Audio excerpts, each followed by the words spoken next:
Welcome to Hollywood, California, home of the stars. Welcome to Wild Card Boxing Club, home of legendary stars like Hall of Fame trainer Freddie Roach, world champions Manny Pacquiao and Miguel Cotto. Welcome to Ring City, USA, where rising stars earn their stripes in crossroad fights with careers on the line. And Saturday night main events just a win away.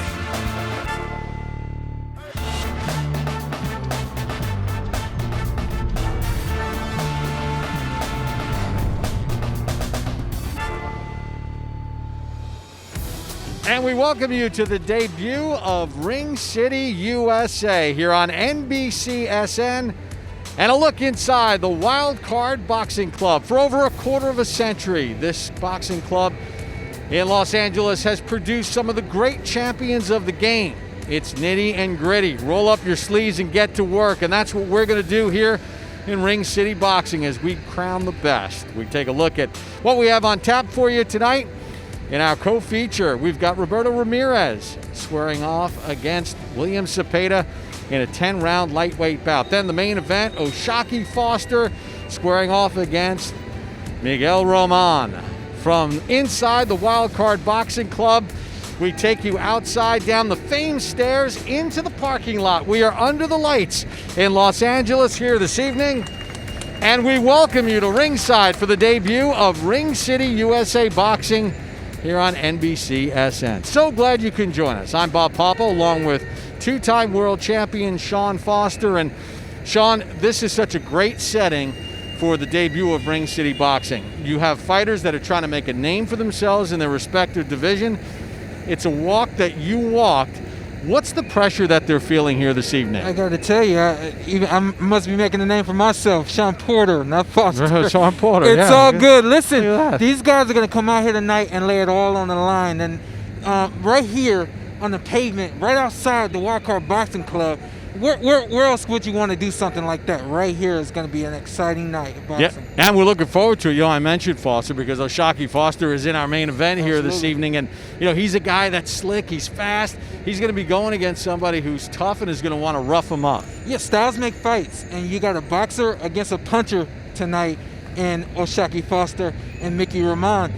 It really is who is willing to oppose their will and their style against the other is going to come out victorious tonight. All right, so we're talking about the Wild Card Boxing Club, and this is a perfect setting for the debut of Ring City USA because it doesn't matter if you have an L or not. It's about proving yourself and being in tough, and nothing's tougher than the Wild Card Boxing Club, and I know it's a place that's near and dear to your heart, especially with Freddie Roach. Yeah, when I got going as a pro, this is where I came and really made a name for myself, sparring against Manny Pacquiao and getting the opportunity to be around Freddie Roach. So to be out here tonight and see these guys really getting in the ring and going after it, outside of the wild card is the only place something like this could go down. Yeah, and Sean, you had a chance to visit with Freddie today and kind of catch up, reconnect, and did you feel those old vibes that these guys are feeling here tonight? You know, the thing about the wild card is it's like home. I know a lot of fighters say, oh, my gym is my home.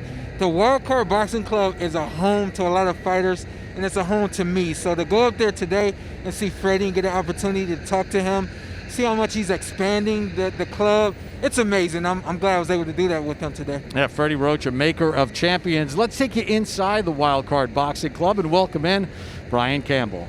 Thanks, Bob. The humble beginnings of the world-famous Wild Card Boxing Club began in 1995 with $10,000 and a dream when Freddie Roach found this nondescript Hollywood location on Vine Street above a laundromat. Now, his famous Hall of Fame trainer, Eddie Futch, told him, don't open up a gym. It's a pain in the backside. What was Freddie's famous retort?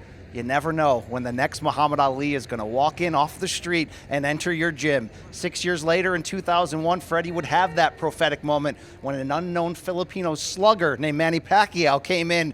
What followed later, 8 titles in 8 divisions. But despite 40 world champions coming in and out of the wild card, not much of the old gym has changed. Maybe a few walls got pushed back, but this ring behind me, the house that Roach built, Freddie built it with his bare hands 25 years ago using household lumber. Roach himself, he still shows up 6 days a week, 12 hours a day. And if you want to join too, it doesn't matter if you're a pro, a Joe, a celebrity, a sanitation worker, it's still $5 a day to work out. Not a bad deal to come in and prove for yourself the gym's famous logo. It ain't easy. Great stuff, Brian. And you know what ain't easy? Putting on a professional sporting event, considering COVID-19 and what has happened not only here in the United States and around the world. And the California State Commission and Ring City have taken every precaution possible. All the fighters, everybody that is working this event has been tested for COVID-19. Obviously, no fans in attendance. Social distancing has been very important, and they have dotted every I and crossed every T to make sure that we can bring you a safe and fantastic event here this evening. You get a look at the first fighters in the ring as we get set for our first bout of the evening. Let's take a look at the tail of the tape in this 135-pound class. Get a look at Roberto Ramirez, 134 pounds against William Cepeda, who's won 11 straight by stoppage. He weighed in at 135 pounds both yesterday and today. Now, Ramirez has the height advantage over Cepeda. Get a look at the reach. It's not going to be as big a factor as we see. Maybe Cepeda can find a way to work his way inside against the much taller Ramirez. Let's send it up to the ring for the formal introductions and welcome in Lupe Contreras. Ladies and gentlemen, it's my great pleasure to welcome you all to the house that Freddie built. The Wildcard Boxing Club, Hollywood, California. It is the debut of Ring City, USA, being presented in association with Bash Boxing, Golden Boy Promotions, and Paco Presents. This is our co-featured bout of the evening, set for a distance of 10 rounds in the lightweight division.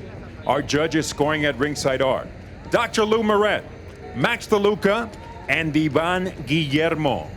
At the sound of the bell, the man in charge of the action, referee Ray Corona. Presenting first, the fighter standing in the red corner. He enters the ring wearing white with black trim. He weighed in at an official 134 pounds. In his 27th professional bout, he enters the ring with a record of 23 victories against 2 losses, 1 bout even, 16 of those victories coming by way of KO. Fighting out of Tijuana, Baja California, Mexico, Roberto El Rifle Ramirez. His opponent across the ring in the blue corner, wearing white with silver trim. He weighed in at the lightweight limit of 135 pounds. Tonight, he puts his undefeated record on the line, consisting of 21 victories, 19 of those victories coming by way of KO. Representing San Mateo Atenco, Estado de Mexico, William Camarón Cepeda. This is a little high, so right here is good. Aquí está bien. Right here is good. Aquí está bien. You want to touch gloves? Do it now. God bless.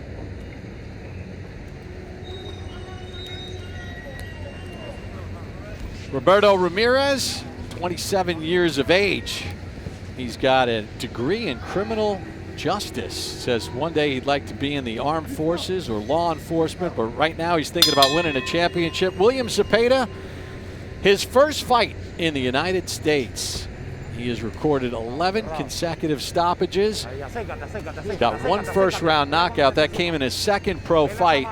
Ramirez with 5 first-round knockouts, the last coming in April of 2019. Early on, we see Orthodox versus Southpaw, which means it's going to be more technical than anything tonight. And technically right now I see that Cepeda is able to get his right foot on the outside of the left foot of Ramirez. And for anybody that doesn't know, that gives you the right angle for your power punch, which for Ramirez is his right hand, and for Cepeda would be his left hand. Sean, it really is one of the most critical things when you have a southpaw against an orthodox fighter. Although you're looking at the hands and you're looking at punches, footwork is paramount in a situation like this. Just about every coach in the world preaches upon getting your foot on the outside of the other guy's lead foot. And we'll see it tonight. Guys, they're going to trip over each other. They're going to trip one another. They're going to step on each other's foot. It's technical and tactical as well when you're fighting against a southpaw against an orthodox fighter. See that right there? That's Zepeda. He'll do that all night. He'll keep his foot. He'll try to keep his foot on the outside and then try to get a little bit of a trip going on. I'm giving up all the secrets, by the way. That's all right. Anytime you can teach the audience, that's a good thing. I got to tell you what, I'm impressed that both guys are attempting to utilize the jab. A lot of times when you have southpaw against orthodox, the jab is not as effective a punch as it normally is. So a lot of guys tend to shy away from it. Both these guys are leading with the front hand. Brian, when we talked to both of these fighters yesterday with the backdrop of the Wild Card Boxing Club, and you told the great story to open up our broadcast tonight, they both said this is very significant to them to be attached to something like this at Wild Card. Look, there's no shortage of history on this property, and it's not lost on these two fighters in the ring. Specifically, Zepeda, look, he said, I'll fight the fun Mexican style that people want, but I'm a little bit more responsible. I can box too. He really patterned his style after his Mexican heroes. Benito Lopez for the technique, Salvador Santos for the conditioning, and Juan Manuel Marquez for the heart. I think these are three guys that Freddie Roach would be impressed with as well. Absolutely, I agree. And he's really technical tonight. He's trying to land a straight left, and he's trying to set it up with the jab. Closing seconds of round number one between Zepeda and Ramirez.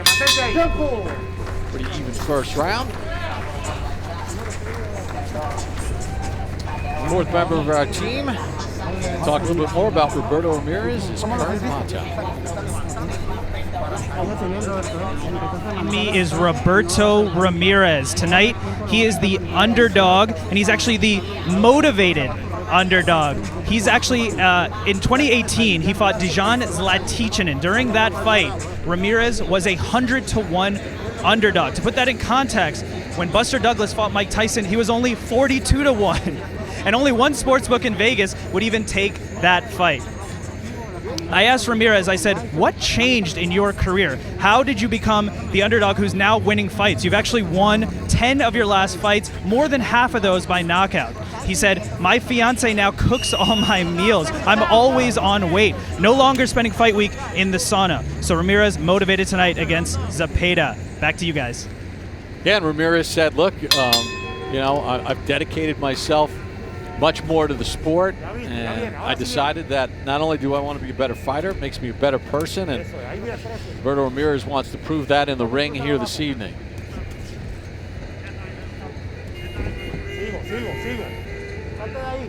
And Ramirez told us he's still coming in here tonight with that same moniker of being the underdog, just like he was when Zlaticanin, the former champion, was 10,000-1 favorite, and yet was stopped in the second round in New York in 2018, as Curran mentioned. Ramirez loves, Sean, using that underdog spirit as motivation. I mean, you can relate to that at certain points in your career. Yeah, and that's what I love about Ramirez. It's going to heat up. Zepeda is a relentless fighter. He's going to start to put some pressure on. But when he starts to do that, you'll see Ramirez heat up and try to give it right back. That's what's going to make this a great fight. That wasn't the most technical move, was it? Spin move, depending on what sport you're in. In talking to Zepeda, he talked about fighting Golas Valenzuela back in 2017, a similar style as what Ramirez brings to the table. And one thing I knew Zepeda was going to do in this fight was go to the body. And you can see he's trying to line up a straight left to the body, then eventually he's going to bring it up top like he just did there with a double straight left. And here's the heat, but watch as the heat comes on. Watch how Ramirez responds. Sean, that's one of the misconceptions too a lot of times when you have a taller guy against a smaller guy. Everybody thinks, well, the taller guy's got to use his jab. The smaller guy needs to be diligent with his jab, correct? I tell people all the time, I'm nothing without my jab. My jab sets up everything that I do in the ring, and you can see that Zepeda really is controlling Ramirez with his jab.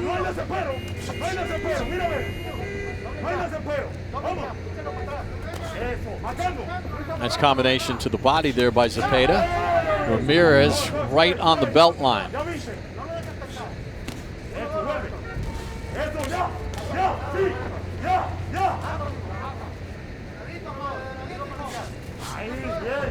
That's a good slip in the counter right there.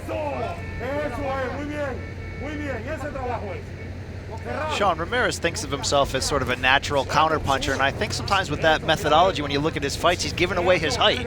He's coming in there looking to land the big counter shot, maybe not working off the jab like you'd want him to. Ooh, good body shot right there. You know, two good body shots. He's finding a home for that right uppercut to the body. You know, one thing about that, a guy with height is nice combination by Zepeda. Yeah, I'll bring it back when we start the next round. But this is great action from both guys here in the good 2 rounds in. Straight left hand by Zepeda. Good action here in round number 2. Woo. Roberto Ramirez had his moments, putting together a couple, using the jab and firing off the right hand.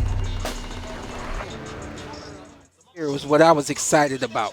Zepeda's going to put on some heat, and Roberto is not going to step back. He's going to come right back every time he feels some pressure and some heat on him.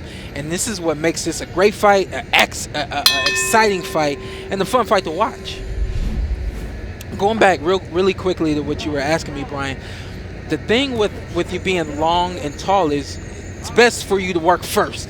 When you work second, then you give up your height and your range, and that's what Ramirez is doing in this fight.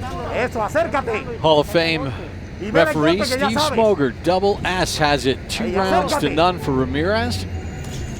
I think round 2 was a little bit closer. I feel like both rounds were pick'em rounds. You know, you could have really, it all depends on the kind of fighting style you like, but this right here is what I expected. Hands to fly. You take a look at Ramirez's career. He's got 16 knockouts. 12 of those 16 have come inside of the first 3 rounds. He throws a great straight left, Zepeda. And you can see the heart come out of him there. He's got a little bit of that Eric Morales in him, where he does his best work after you score against him. It's almost as if he's insulted and he wants to answer back right away. Yeah, both guys are like that. But you got one guy who's going to land a clean shot coming in, and then Ramirez is going to come right back after he feels he's been touched.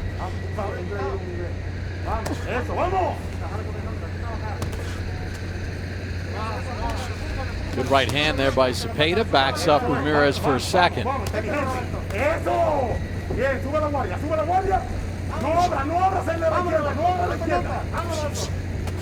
Most of that block, the right hand did touch the face of Zepeda. Great counter right hook and straight left. I love Zepeda's work rate. I don't think Smoker was giving him either the first 2 rounds. I actually did. But for me, it's the work rate. For me, it's the cleaner punches being landed by Zepeda.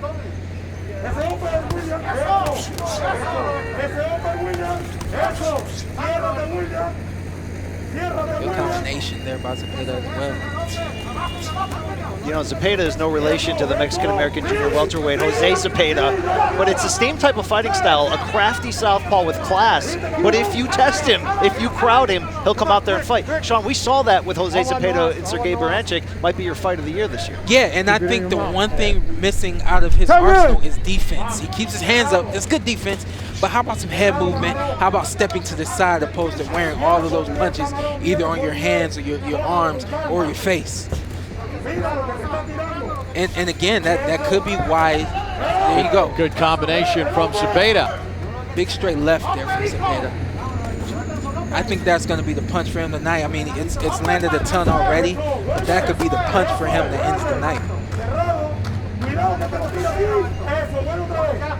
And right now he's punching in between Ramirez's punches, which is awesome. Great timing. Good action-packed fight. End of round number 3.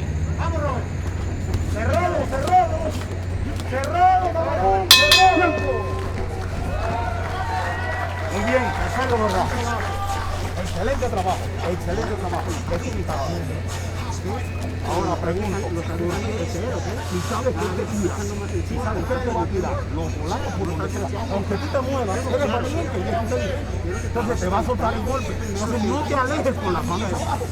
No te alejes con las manos abajo porque ahí es donde le va a prender. Entonces tú te alejas, tira y ya. Ahorita estabas adentro, tú te podías haber salido y meter la mano junta. Salte y mete la mano junta por donde quieras. Gancho o volar. Pero salte por la mano derecha.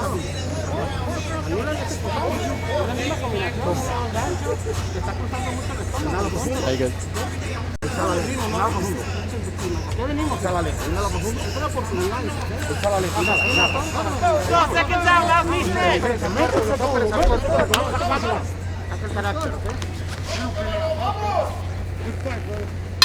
Zepeda's relentless. Right here, he's pushing off and he's continuing to punch. He doesn't have much space, but he's letting his hands go, and even right there, letting a big right hand go that knocked out Roberto Ramirez's mouthpiece. Round number 4 underway in the scheduled 10-rounder between Roberto Ramirez and William Zepeda. No knockdown so far in the fight. Feels as if Zepeda is getting a little more confidence as each round has gone by. It's been often. That straight left by Zepeda lands pretty flush. What does Ramirez have to do is you get a look at Steve Smoger's unofficial scorecard. He's got it 2-1 for Ramirez. If you're Ramirez, how do you defend it?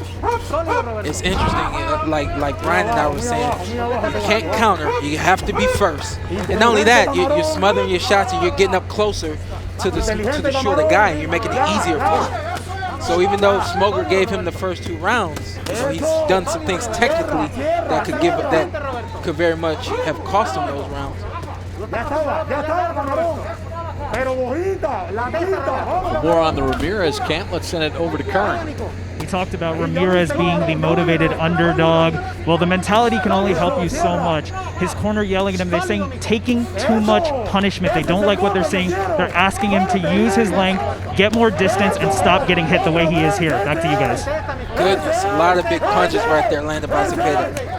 And remember, this is not a big ring either. 17 feet by 17 feet inside the ropes. And smart to go back to the body. Zepeda going back to the body, digging the uppercuts to the body. Great punches. Great punch selection, too.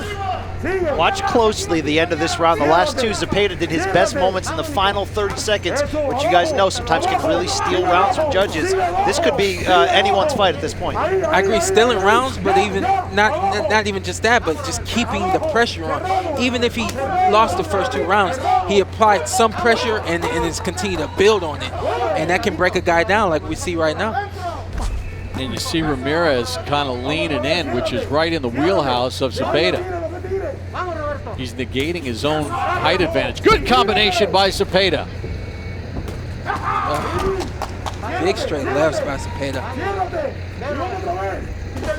Zepeda's right hook is sneaky, guy. He's used it a lot in the past to set up his finishes, and at this point, you're seeing Ramirez being a sitting duck for that shot. Very sneaky, even though it's a short counter right hook, and it's pretty awesome to see it land because it is sneaky. Now Zepeda doubles up with the left and doing good work to the body of Ramirez. This is the relentlessness that I spoke on. He's not going to stop. He's going to continue to walk up, walk forward, and continue to punch.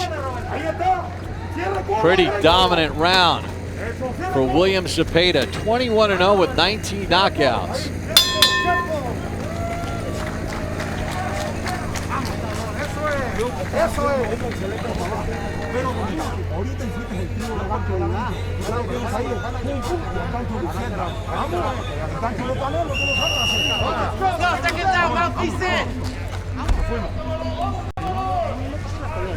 Dios te bendiga. Vamos con todo. Cierra la mano, sube la mano.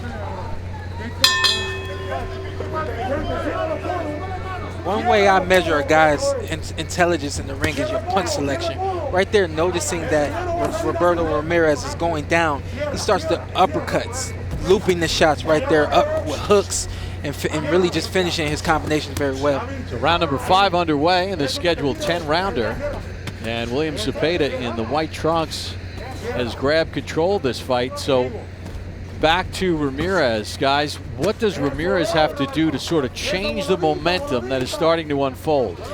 For me, it's the thing that he's not going to do. His DNA is to fight.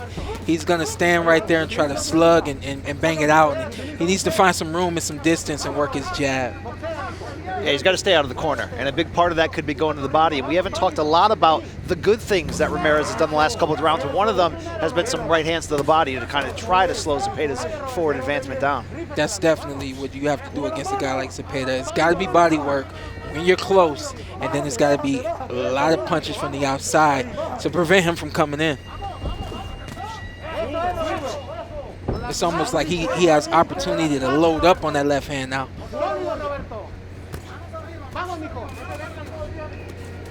In the sneaky right hook, I'm impressed that you saw that, Brian. It's very sneaky.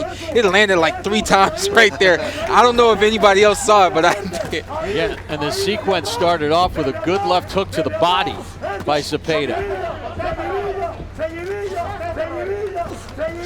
Look, it's not smart for Ramirez to end up in the corner, but he's fighting his way out. You got to give him that credit. Yep, and even smarter of Zepeda that even though they're close, to still keep his foot on the outside.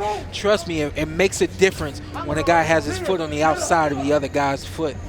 You know, in the first 2 rounds, Ramirez was doing a pretty good job of keeping that foot on the outside. Rápido. Just the water, just the water, just the water.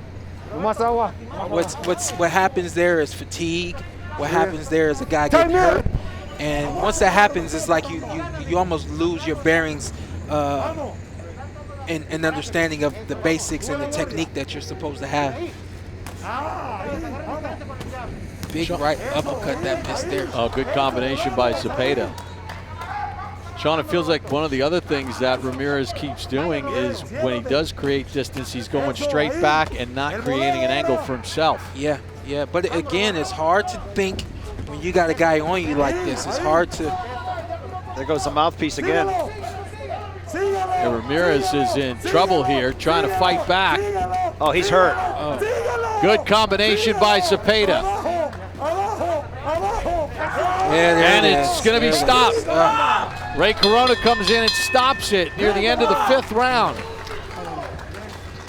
That's how you do it, guys. That is how you do it. That's tough to watch and that's tough to see, but when you're at the corner of Zepeda, you're telling your guy, just keep working. The ref will step in, the corner will throw in the towel. He did a fantastic job. 24-year-old William Zepeda picks up his 22nd victory and gets his 20th stoppage. You know, it's funny. He told us his goal was to manage distance in this fight, and that normally means having success from the outside. I think the distance he managed was the space between his fist and Ramirez's face.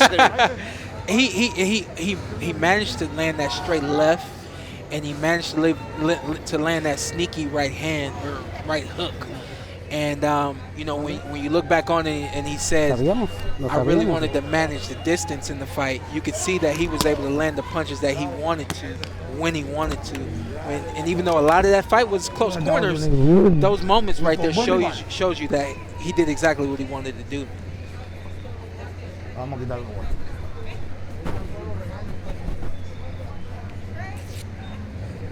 He got the nickname Cameron when he was a kid playing outside with his friends and cousins. He would work up a sweat and turn red. They called him Cameron, which is shrimp.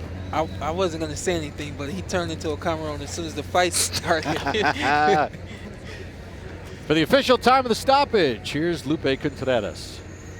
Ladies and gentlemen, the red corner informs referee Ray Corona that their fighter has had enough, prompting him to stop the bout in the official time of 2 minutes 43 seconds of round number 5, declaring the winner by way of knockout, still undefeated, El Camarón, William Zepeda. So his U.S. debut ends in a stoppage. That's 12 in a row for Zepeda as far as stoppages in the parking lot of the Wild Card Boxing Club. A pretty memorable night for the 24-year-old. And let's take a look, Sean, at some of the action and how he was able to finish it off. Just his relentlessness, his ability to find the openings and take them. He continued to go to the body all night, which I was impressed by. A lot of guys, when they get someone hurt, it's all head. He continued to go to the body and to the head. And right here's just where he finished them. I'm not going to stop. I'm not going to stop until the ref steps in. I'm not going to stop until your corner comes up and stops this fight.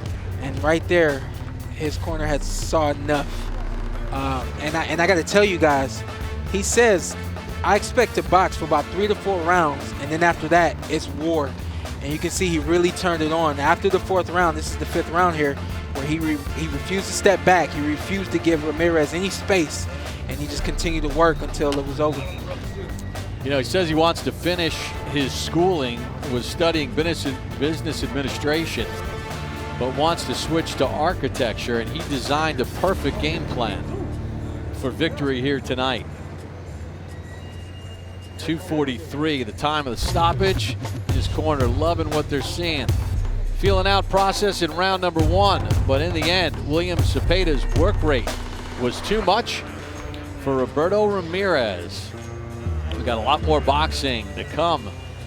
Battle of Eduardos here in the debut of Ring City Boxing on NBCSN.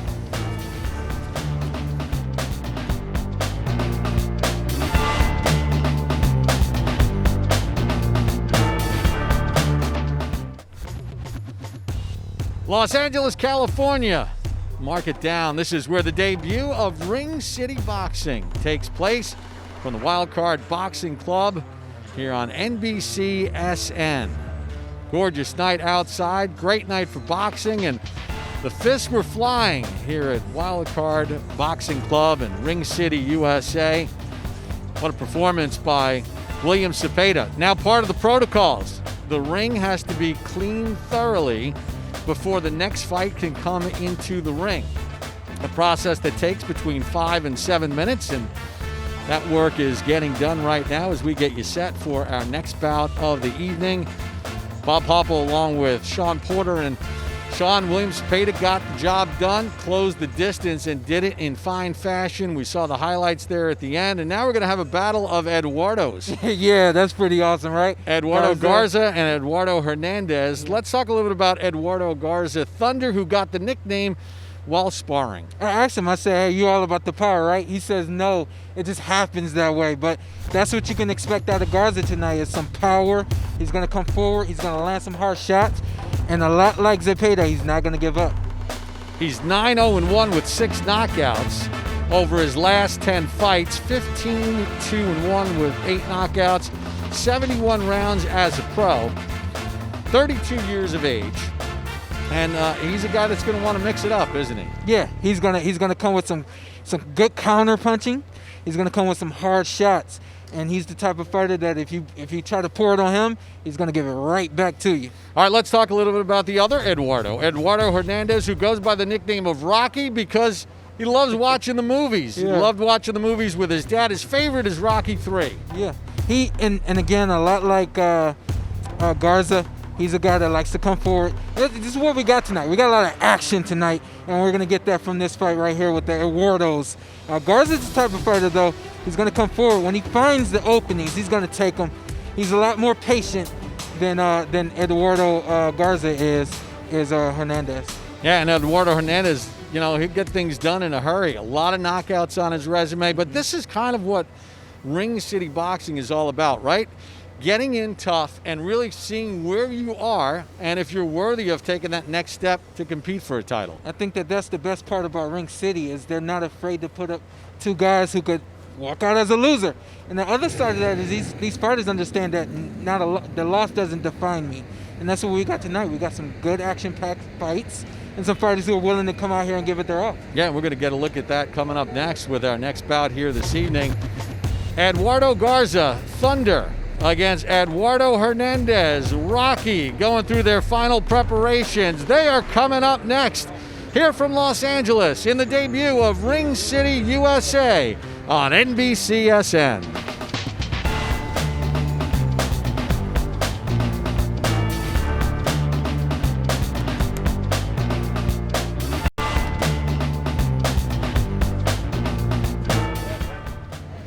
And the ring has been cleared, and we are ready for our next bout of the evening. As both fighters make their way out of the Wildcard Boxing Club. What a cool setting. As they come from the famed gym, down the stairs, into the parking lot, and into the ring for what should be just an incredible battle between Eduardo Garza and Eduardo Hernandez. Hernandez makes his way into the ring. We're set for our next bout of the evening. Let's take a look at the tail of the tape for Eduardo Garza and Eduardo Hernandez. Both fighters weighing in at 130 pounds. Today's weight remained the same. You got to look at the... Ignore the height. The height, a little bit off on that one. And the reach, negligible as well. With this small ring at 17 feet by 17 feet, expect these guys to be close and the punches flying. Let's send it up to the ring and Lupe Contreras. We continue with the action here at the legendary Wild Card Boxing Club. Hollywood, California, it is the debut of Ring City, USA this bout. Being presented in association with Bash Boxing and Del Pueblo Promotions. Set for a distance of 8 rounds in the super featherweight division. Our judges scoring at ringside are Dr. Lou Moret, Max DeLuca, and Jack Reese. Our third man in the ring and in charge of the action is referee Ivan Guillermo. Presenting first, the fighter standing in the red corner. He enters the ring wearing black with gold trim. He weighed in at an official 130 pounds, and he enters the ring in his 18th professional bout with an outstanding record of 15 victories against 2 losses, 8 of those victories coming by way of KO. Representing the RGV, Mission, Texas, Eduardo Thunder Garza. Across the ring, his opponent in the blue corner, wearing pink with silver trim. He weighed in just shy of the super featherweight limit of 129 pounds. In 30 pro bouts, he maintains an outstanding record of 29 victories against 1 lone defeat, 26 of those victories coming by way of KO. Fighting out of Mexico City, Mexico, Eduardo Rocky Hernandez.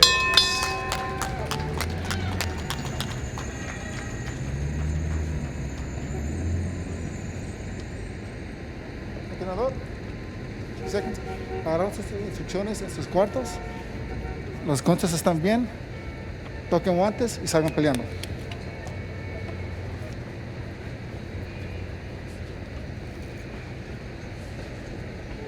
Eduardo Hernandez goes by the nickname of Rocky. Eduardo Garza goes by Thunder.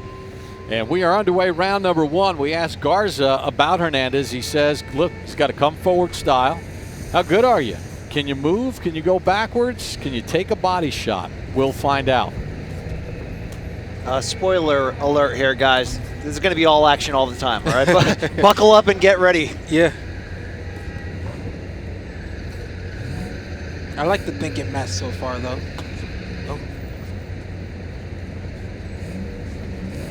Garza got to taste the power early there on the nice uppercut.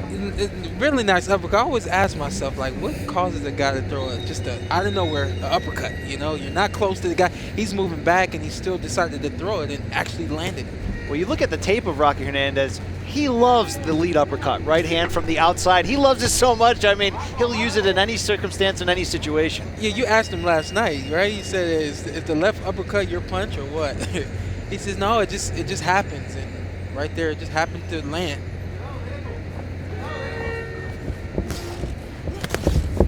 Eduardo Hernandez talked about at 22 years of age with that 29-1 record. It's really a team in which he's a part of. His family, such a big support. My mom's love, my brothers, and what they've brought to the table and how much they've supported him every step of the way. And he feels emotionally indebted to them to give his best each and every time out. Yeah, Garza getting hit with a few uppercuts early on in the fight. He should be telling himself to stay off the line, do what he's doing right now, which is moving his feet and create a little bit of distance, but also not allowing Hernandez the opportunity to even want to throw an uppercut. Looks like a little nick under the left eye of Garza. Garza comes from a baseball family. 2 of his uncles played professionally in Mexico. His father always pushed baseball, but his father was a big Julio Cesar Chavez fan. And when Eduardo Garza said, I want to go to the ring, and that was a slip, his dad said sure, and he fell in love with the sport. But he does not want to be batting practice for Hernandez tonight.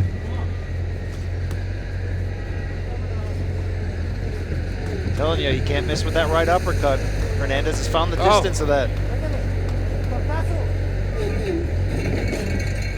You know, you would think Garza, being 10 years older, would have maybe the more, larger experience. It's interesting. Hernandez, just 22, has almost double the pro fights of Garza. He's also got 120 amateur fights. He turned pro at the age of 16, and I think it's showing up right now, the kind of experience that he has.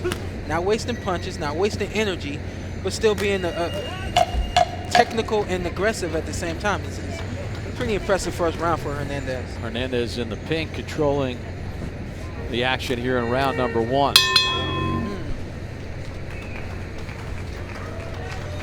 Garza's going to go back to the corner and regroup with that nick under the left eye. Cut already. Big uppercut right there from Hernandez. I think one thing that's getting in Garza's way is he's trying to throw with too much power. Another big uppercut right there. And I don't think I've ever seen that combination. Uppercut, wow, hook, uppercut, hook, uppercut, hook. I have, Sean. Have you played video games before? That's a video game combination right there. Oh, okay, yeah, I'm not a gamer at all. I mean, wow. Uppercut, hook, and then another uppercut. Apuesta el tronco a las orejas, ya sabe. No, suelte. Suelte mesa derecha. Esa derecha, el protector.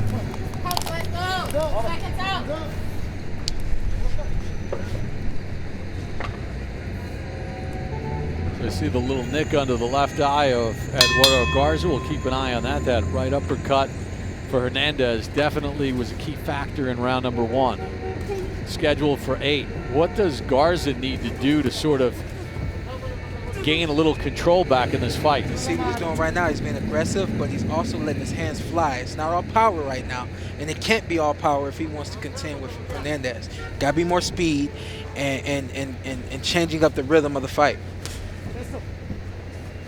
Sometimes you just can't fix who you are, though. Garza, he likes to mix it up. You'd want him maybe to be a little bit more defensive or take a step back, but his best defense is going to be his offense in this fight. His best defense is his offense, and it worked for him early on in this round. I mean, now he's taking steps back. It could be the cut that's bothering him, but when he's pushing Hernandez backwards and being first, he had success.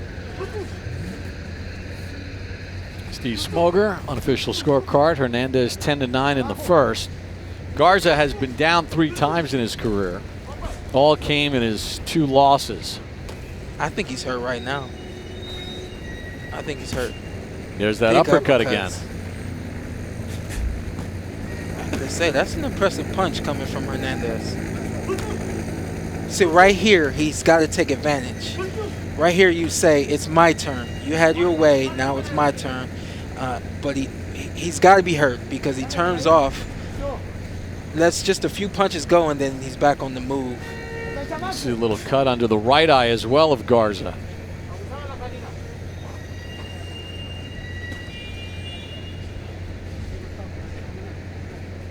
See right here, I'm not mad at the movement from Garza. It's good, creating space. However, you got to punch, and then once you turn your guy on the ropes, you got to let him know, hey, I'm still here, I'm not hurt, and I want to hurt you. And the crispness of the Hernandez punches, see, definitely evident. And right there, it shouldn't take you getting hit for you to want to come back. You should just punch because the openings are there for you. Good sweeping right hand by Hernandez to the ear of Garza. Then he goes to the body. Good body shot. Hernandez, the natural finisher, guys, with both hands, and you can see him really stepping on the gas each time he's got Garza cornered. Those punches all from Garza miss. Good work on the defensive side against the ropes by Hernandez.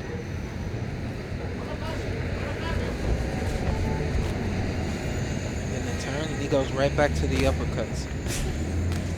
Yeah, I didn't need to be in his training camp to know what they worked on, Sean. It's very clear that the uppercut they knew would be effective in this fight. Final seconds of round number 2. Another good round for Eduardo Hernandez.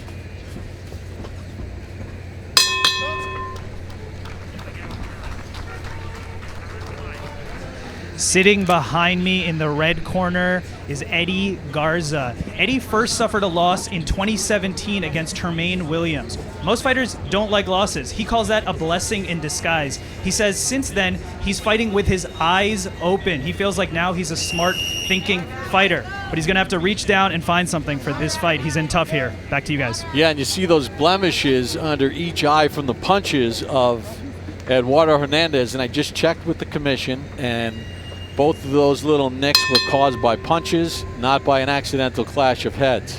We saw the same thing happen in the last fight with Ramirez. He wasn't able to think because he was under pressure and he was hurt. And I think the same thing is going for Garza right now. Even though he is a good boxer, he's not able to think and really get things going for himself. And it's because of the pressure that he's getting from Hernandez. And also Hernandez has hurt him a few times. Double S has a 2-zip for Hernandez. It's funny, we asked Rocky Hernandez to describe your style. He said Mexican style. Then he paused, smiled, and said the kind everyone loves. And that's certainly been the case. Yet it's Garza who said he's trying to get away from the Mexican style. He's trying to be more technical. See Hall of Fame trainer Freddie Roach, owner of the Wild Card Boxing Club, checking things out. Really cool scene here in the parking lot. The debut of Ring City, USA, and right now it is an impressive performance by Eduardo Hernandez in the pink. Big punches by both guys, overhand rights, left hooks coming from both guys, and there goes a mouthpiece. I think that was Hernandez's mouthpiece. Stop. A la esquina, vete a la esquina allá. Sígueme. So they'll rinse it off quickly. Esta esquina. While we got a second, Garza says he wants to get away from the Mexican style, but I really do think that style would work for him right now, being able to fight back and push Hernandez back.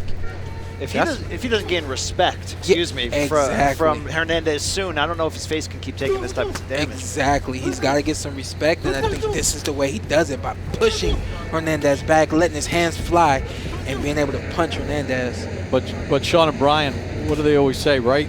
Straight man wins, and it's Hernandez that's the straighter of the two punches, the crisper of the punches, the punch placement, which makes it even tougher for Garza. And I know a lot of guys feel that. Right hand to the chin, then a combination from Hernandez. Garza in trouble. Stop. Slip. I'm not sure it's needed to touch the canvas right there.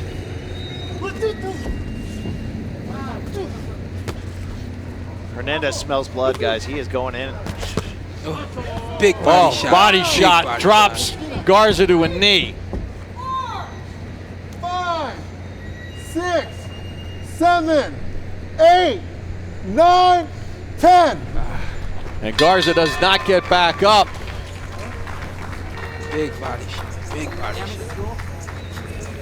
22-year-old Eduardo Hernandez has just picked up his 30th professional win and his 27th stoppage. He did say Rocky III was his favorite film of the franchise, guys. You remember Balboa digging those left uppercuts to Mr. T in that one. Yeah, he says Rocky III was his favorite, and that's because that was the fight that Rocky lost, and he had to come back and show that he was who everyone wanted Rocky to be, and he does the same thing tonight. Yeah, and Eduardo Hernandez said I had to go back to sort of my roots and get back to the beginning, and he takes care of business in impressive fashion. I'll tell you what, he said. So Eduardo Hernandez now 30-1 with 27 stoppages. Use the shot to the body to set it all up. The official time of the stoppage coming up next.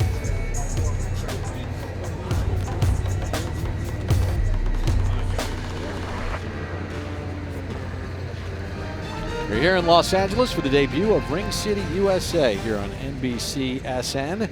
Take you back inside the Wild Card Boxing Club as we get set for our main event. Miguel Roman, 62 wins in his career. Had 48 fights before this man, Oshaki Foster, even turned professional. Foster 17-2 with 10 knockouts. Sean, what about Oshaki Foster as he goes through his preparations? I would think because you're fighting outside and it's getting chilly as the night continues to fall that you really want to make sure you're well warmed up. That kid better stay in that back room as long as he can. Speed is what he's about. And in order for that speed to work, his muscles have to be warm. As soon as he comes out here, he's got to get working. And remember, it's a small ring, 17 feet by 17 feet inside the ropes. Some of the many wonderful pictures inside the Wild Card Boxing Club. Time for the decision, the official time of the stoppage. Here's Lupe Contreras. Here the Wild Card Boxing Club referee Ivan Guillermo completes the count of 10 with an official time of 2 minutes 37 seconds of the third stanza.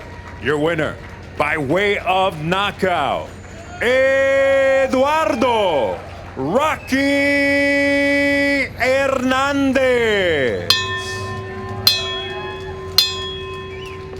Win number 30 for Eduardo Hernandez with 27 stoppages.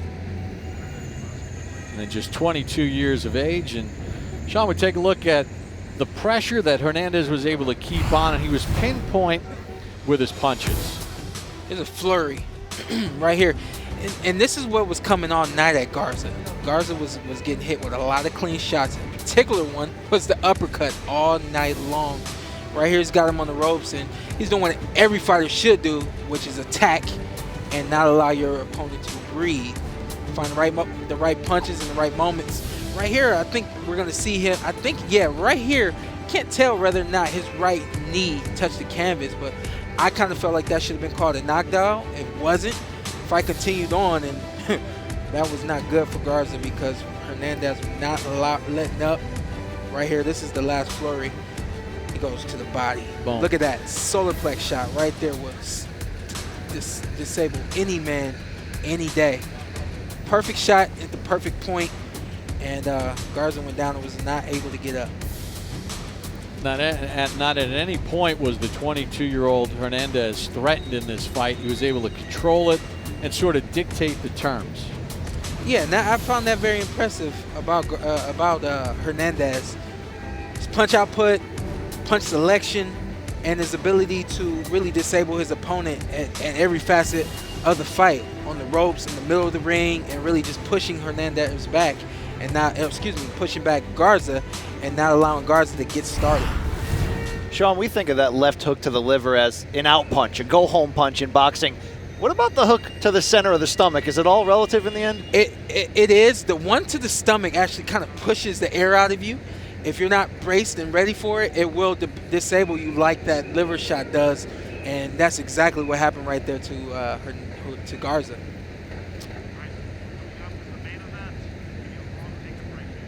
Well, they're going to continue to make sure that ring is disinfected and make sure everybody's safe. Oshaki Foster, 17-2, 10 knockouts, 10 rounds, super featherweight bout, 130 pounds. Working the pads in the famed Wild Card Boxing Club. He's going to be in tough tonight because he's got a veteran in front of him in Miguel Roman. That's coming up here in our main event. It's Ring City Boxing USA on NBCSN.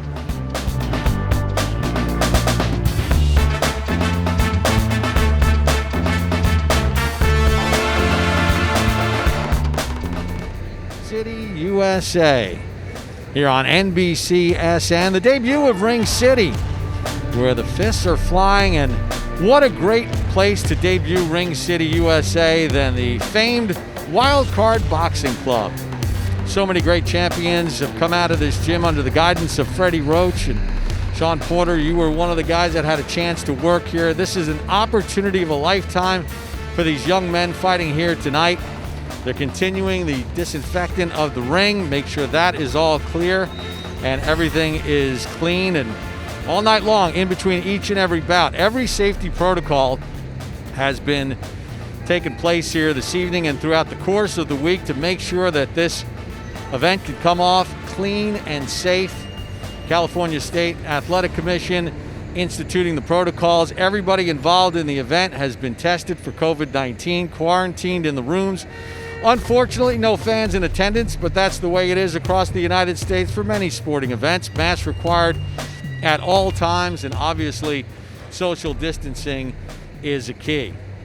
Well, we're getting set for our main event here this evening. 10 rounds at 130 pounds. Oshaki Foster and Miguel Roman getting set to square off. Foster, 27 years of age. Roman, 35. He had 48 pro fights before Foster even turned pro. For more on our main event, let's send it upstairs into the Wildcard Boxing Club and Kern. Standing behind me is rising star Oshaki Foster, proudly representing Houston. But Oshaki was actually born in Orange, Texas, which is about 2 hours away. It was a tough upbringing. There was gangs, drugs, violence, and Oshaki actually ended up in jail for aggravated assault in 2017. It was so bad that Hurricane Harvey hit when he was in there. The power went out in jail. He couldn't see his hands for a week and a half. He vowed to get out of that situation. I went down to Houston to chat with Oshaki about that and the other tragedy that happened during his childhood. You spent the time in jail there in Orange. You were able to get out of that, come here, link up with Bobby Benton, do good things here in Houston. You haven't actually lost a fight since you've been in here. So for you, in a way, is Houston symbolic as a whole new chance at boxing, a whole new chance at life? Yeah, I felt like me getting out of jail, that was a new chance at life. So you, as a young man, are trying to fight your way out of Orange, and then you had to deal with this unbelievable tragedy. At 12 years old, your mom died of cancer. And I've heard you say that she was the most important person in your life.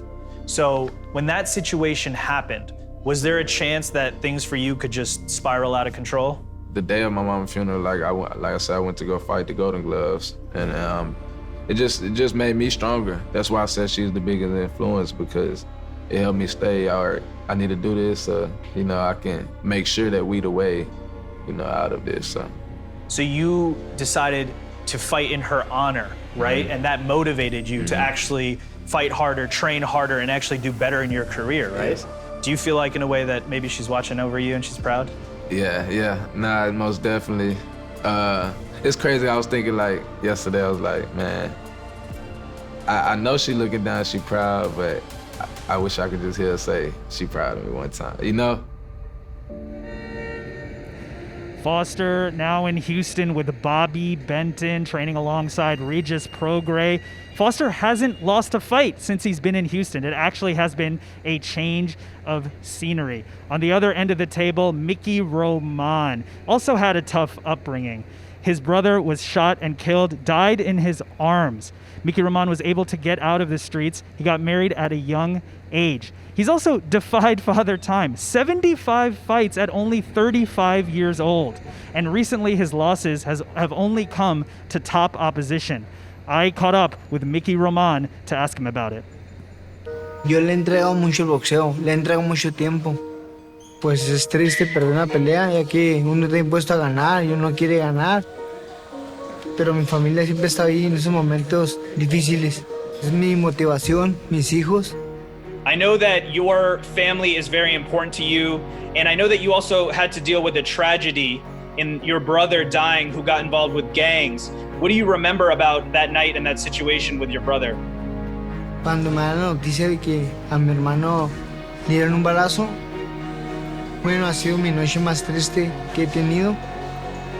Fue pues una gran pérdida de mi familia. Fue mi único hermano que tuve y lo perdí muy joven. The thing about you, Mickey, is that you've always come back. You've gotten up, you've fought back. What do you want to achieve in your career? Yo no me puedo ir sin ser campeón del mundo y estoy trabajando para eso. En esta pelea pueden esperar corazón y alma, y cuando me subo arriba del ring es un espectáculo de guerra.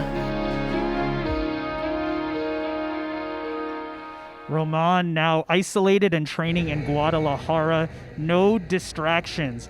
Early on in his career, Roman called his own career a sad one. He said, I don't have the nutritionists, I don't have the trainers. He didn't feel like he had the support around him. He feels like he has that now, and he's ready for this huge test against Foster. Miguel Roman has twice challenged for a world championship. He's come up short both times. He'd like to get himself in position to give it a third try at 35 years of age. As we welcome you back to ringside, and Sean, this is going to be an interesting fight because two contrasting styles. Let's take a look at the DNA of O'Shaquie Foster and what fans should look for in this fight tonight from him. Listen, his DNA is speed. He's got hand speed. He's got foot speed.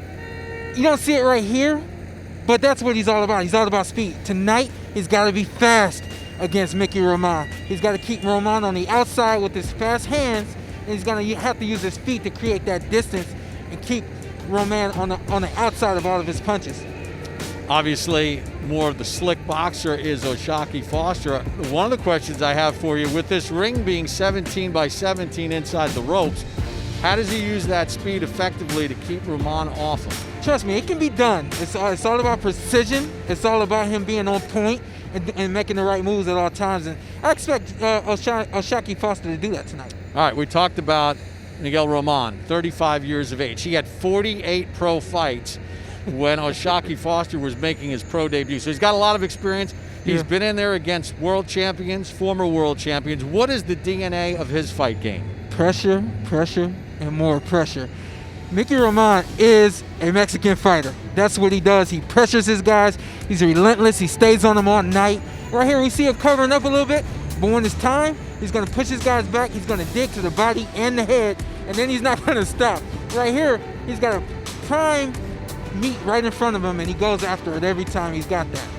And you see the devastating punch to the body. One of the other things I'll ask you is, from a stylistic and strategical standpoint, when you're going against a guy that wants to move, do you take out a little Evander Holyfield and make sure you use the elbows a little bit and try to rough the guy up? That's a part of Mickey Roman's DNA. He's going to rough up O'Shaquie, at least look to rough him up, and he's going to try to stay on him all night. Yeah, two contrasting styles getting set to square off in our main event here this evening as we take you back up the famed stairs into the Wild Card Boxing Club. Right now, making sure you get yourself nice and loose. Get yourself lathered up a little bit because it's a little chilly outside once you come down those steps. Miguel Roman, O'Shaquie Foster, our main event coming up next here on NBCSN.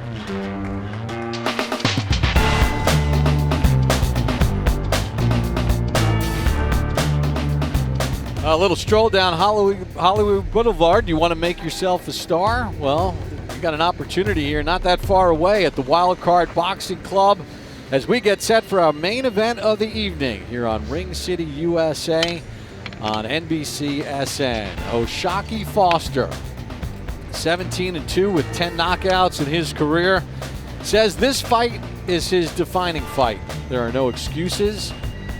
He is ready to put his best foot forward and insert himself in the championship conversation at 130 pounds. Miguel Roman, well, he said, I've had a long career, a good career, but it cannot end without me being a world champion. The final words from O'Shaquie Foster and Miguel Roman in tonight's main event. Roman, he's never fought nobody like me. They don't have the skills like me. They don't have the talent like me. Sé que es un peleador, no sé si es boxeador o es correlón. I hope he's working, not just talking. Don't worry about me running. Bueno, en esta pelea llevamos una buena estrategia. Hemos mirado bien el rival. Vamos preparados para todo. I'm breaking down. The world haven't seen what Shock Foster Icewater can actually do. Yo voy a ir a buscar mi pelea. Yo voy a buscar el knockout. Honestly, I'm just ready to put on the show. Already. Ladies and gentlemen, the moment has arrived. The featured bout of the evening, it is the debut of Ring City, USA, now entering the ring. In the blue corner, Miguel Roman.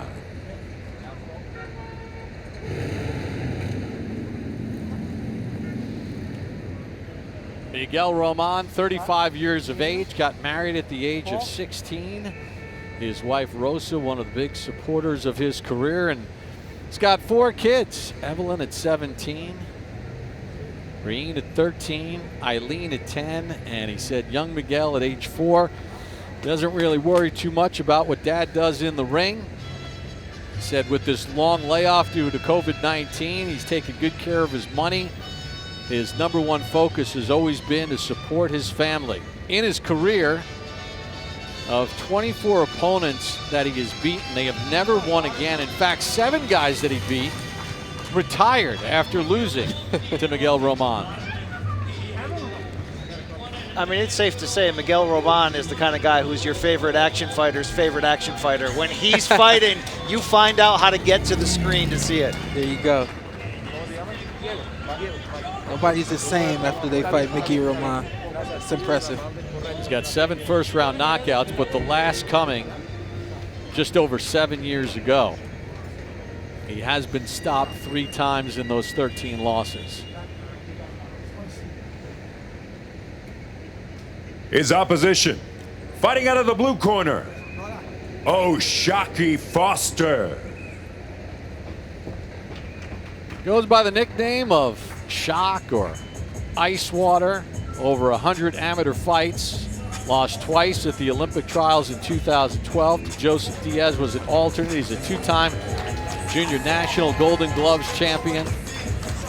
Followed his cousin to the gym at the age of 8. Fell in love with the sport.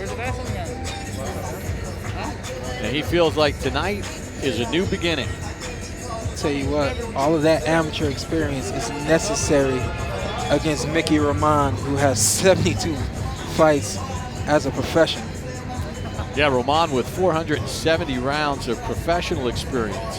Foster with 89.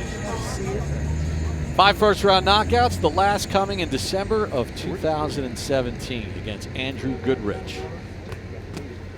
Let's take a look at the tail of the tape for tonight's main event between Miguel Roman and Oshaki Foster. 130-pound weight limit. You see that Roman rehydrated up to 143.5. Foster to 137.5. Height advantage and reach advantage decidedly in Foster's favor. Now it's time for the introductions as we send it back up to Lupe Contreras.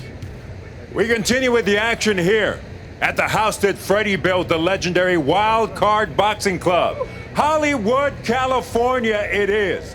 The debut of Ring City, USA, being presented in association with Bash Boxing, DeBella Entertainment, and Del Pueblo Promotions. Our officials at ringside: WBC President Mauricio Suleiman, Supervisor in attendance Mohamed Noor. Our judges at ringside are Dr. Lou Moret, Max DeLuca, and Ivan Guillermo. At the sound of the bell, the man in charge of the ring, referee Jack Reese. And now, ladies and gentlemen, prepare to be entertained. This is the main event of the evening. On the line, the WB Silver Super Featherweight title. Introducing first, the challenger, fighting out of the red corner, being backed by his trainer, Rudy Hernandez. He enters wearing red with gold trim. He weighed in at an official 129.5 pounds. Tonight, he continues his prolific career consisting of 75 pro bouts, including 62 victories against 13 losses, and an impressive 47 of those victories coming by way of KO. Fighting out of Ciudad Juarez, Chihuahua, Mexico, Miguel Mickey Roman. Across ring in the blue corner, the defending champion, being backed by his trainer, Bobby Benton. He enters the ring wearing white with pink lettering and black trim. He weighed in at the super featherweight limit of 130 pounds. In his 20th professional bout, with a record of 17 victories against 2 losses, 10 of those victories coming by way of KO. Tonight, making the 3rd defense of his WBC Silver Super Featherweight title. Fighting out of Houston, Texas, Shock Oshaki Icewater Foster. all the time, protect yourself at all time, play a duro, play limpio, fight hard, fight clean. Good luck to both of you. When Miguel Roman first got into boxing, he was inspired by his family. His mom said, if you go to the gym, we'll pay you an allowance. If you don't go, you owe us the money back. Oshaki Foster said in his last fight on December the 5th of 2019 in New York City, unanimous decision over Alberto Mercado. Wasn't his best performance, but tonight is going to be a different story. No excuses. I'm going to show the world that I belong. Round number 1 underway, scheduled for 10. And Oshaki meeting Mickey right there in the center of the ring gave him an opportunity to let Mickey know that it's going to be a fight. And then the jab working as expected from the longer, taller fighter. Sean, something you talked about in the fighter meetings with Oshaki is you've seen a different Foster each time he steps into the ring. Yes, he's known for speed in boxing, but he's constantly changing his style. What are you seeing from him early? Yeah, I told him, I said, hey, describe your style of me, because I saw a couple of different things. He says I'm a boxer puncher. I believe it. I do believe that he has some power. And right now he's doing what I expected him to do, which is use the ring. Stepping around, using the jab. You keep it basic until you have to switch up. When he was training in the gym in Austin, one of the trainers called him Water Foster because he was really smooth. Good right hand. Big right hand. There, and down goes Roman. Big right hand. Got him right on the chin. This was unexpected this early, guys. Yeah. Big right hand. Whoa. ¿Está bien? ¿Quieres seguir? Camina aquí, camina aquí. Camino guante. Pelea. I think Roman was trying to take his time, and he almost blew the count. And the finish. I tried to note that Oshaki is a finisher, and I don't expect him to give Roman any room here. Goes southpaw. You see that? He switched up to throw a left hook. I like it. Should he be going to the body here with still a minute to go in the round? Absolutely, because if the guy makes it out of this round, you still want to take something out of it. One thing to note is Roman's been here before plenty of times. He's gotten floored, come back, and even won fights. But at age 35, you do have to ask yourself, how many wars? There's too many wars. Right, and there's a lot of time left, and it's the first round. So even though he's been here before, he's got to survive. But not only that, he's got to be able to survive practically an entire fight. Sean, there's a fine line when you have your guy hurt, right? To jump on him, but do it smartly, and sometimes you can almost let him off the hook trying to be smart, can't you? Yeah, it is possible. There's a thin line between doing too much and not doing enough. I can't really say Oshaki didn't do enough. I think if anything, I would have gone to the body a little more. But Roman just looks hurt. He does not look like he's recovered. Nice combination to the body by Oshaki Foster to end round number 1. Just relax. Everything's good. Hey, when you pin him against the ropes right there, I want some body work, okay? You were hitting all those landing. I know you want to finish him, but those body shots were there. He had his hands up high. Touch that body and it'll open back up for you, okay? That's a good round, though. It's good. Use those feints all the way through, son. Okay, pull all that bullshit out of him. Good work, baby. Just relax. Don't get touched. Ninja, all right? Let's take a look at some of the good work by Oshaki Foster in round 1. Is this the big right hand? Big right hand to the body right there. I didn't see that punch early on in the fight. And then here's the big right hand, right across, right above the left hand of Roman. Roman did the right thing by going down. Save yourself. Big right hand right there, right over the top of the left hand of Roman. So we begin round number 2 of this scheduled 10-rounder at 130 pounds. Oshaki Foster dropping Miguel Roman in round number 1. Obviously, Steve Smoker gives round number 1 to Foster, 10-8 with the knockdown.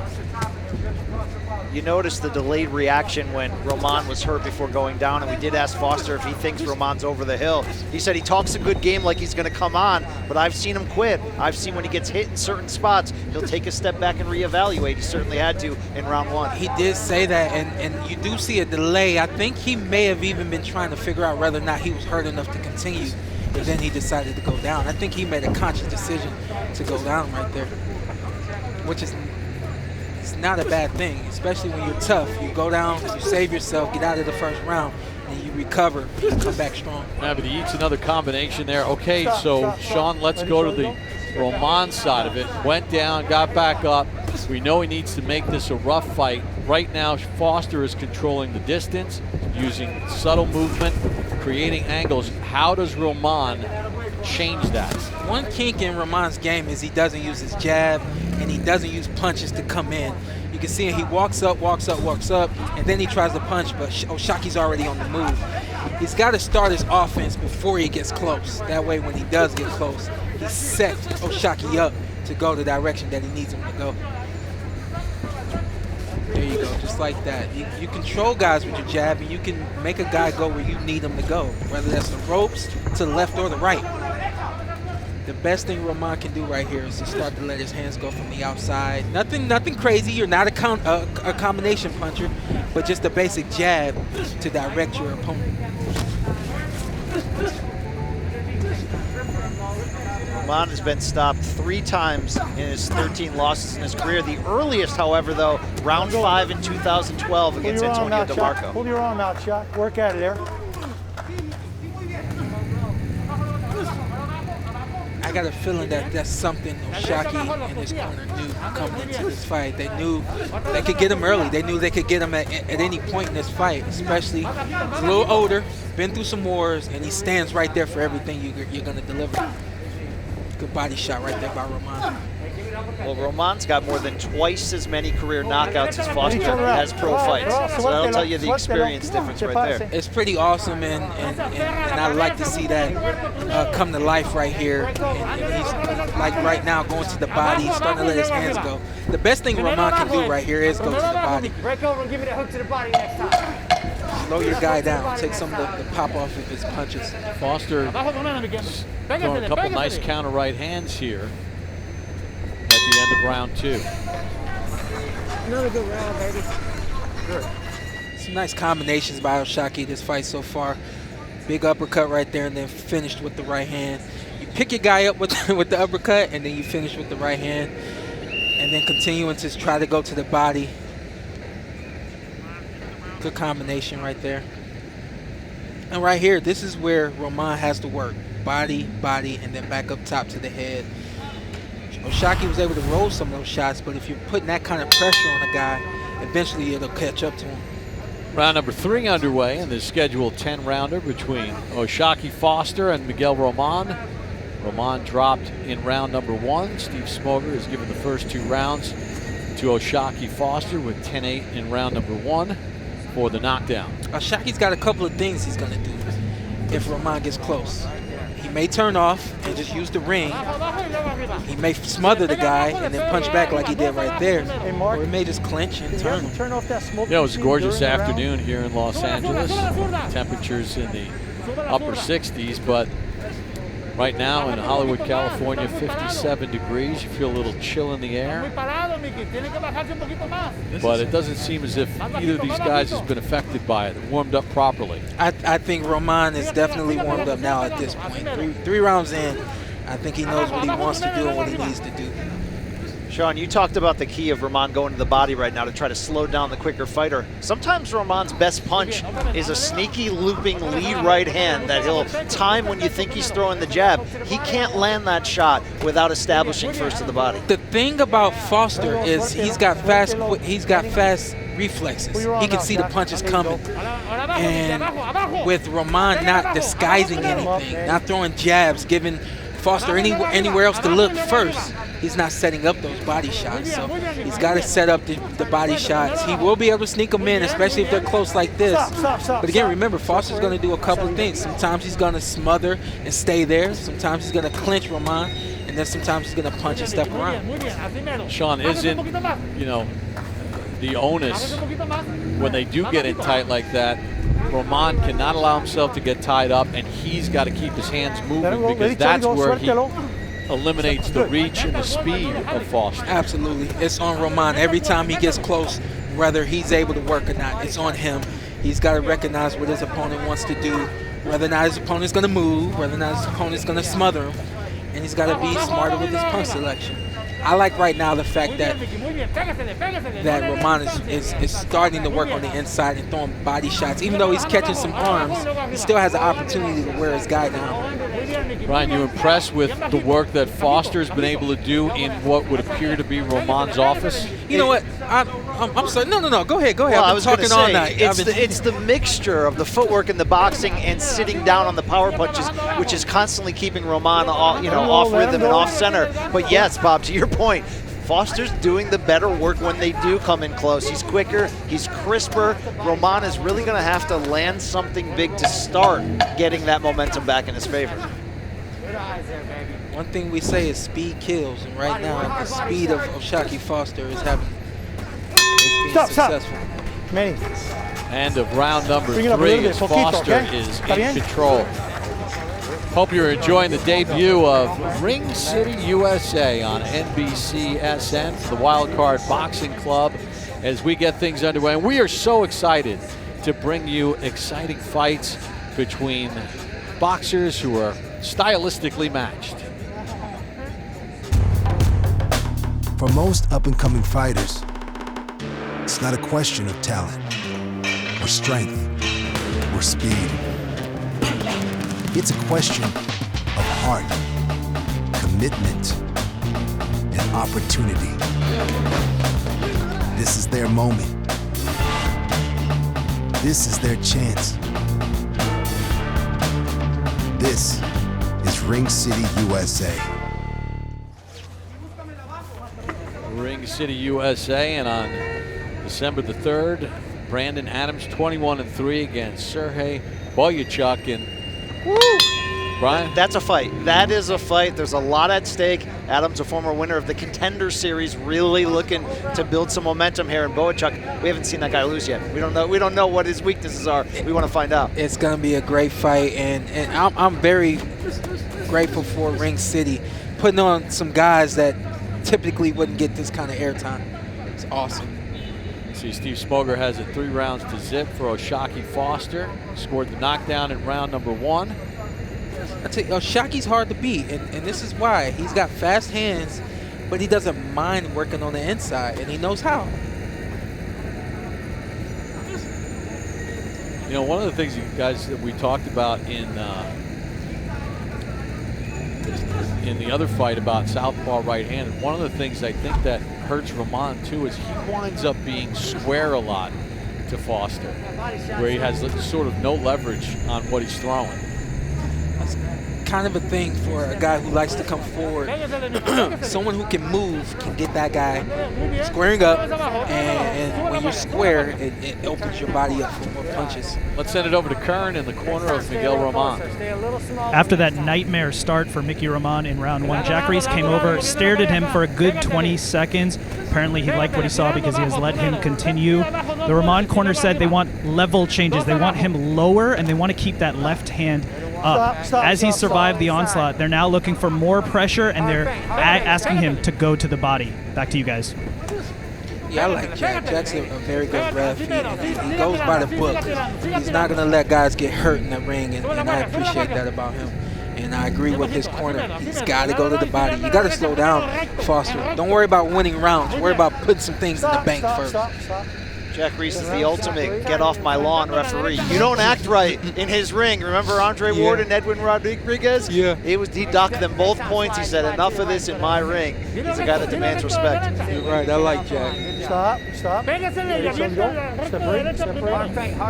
him into the feint. It's worth noting, guys, there's extra motivation in the Foster corner over the last 24 hours when Mickey Roman's first 2 gloves, factory-sealed Cleto Reyes gloves, were rejected by the California State Commission for not a sufficient amount of padding on there. Ultimately, commission member, Mark Reilly, said, look, 1 out of 3 gloves typically get turned down, not a big deal. Protocols were followed, super common, but the trainer of Foster Benton didn't like it, and promoter Lou DiBella telling Sports Illustrated earlier tonight he's going to send a letter to Andy Foster of the California Commission demanding a full investigation into Roman's attempt to use the gloves and wants a chain of custody to find out if it was under bad circumstances. Oh man, DiBella's not letting it go, huh?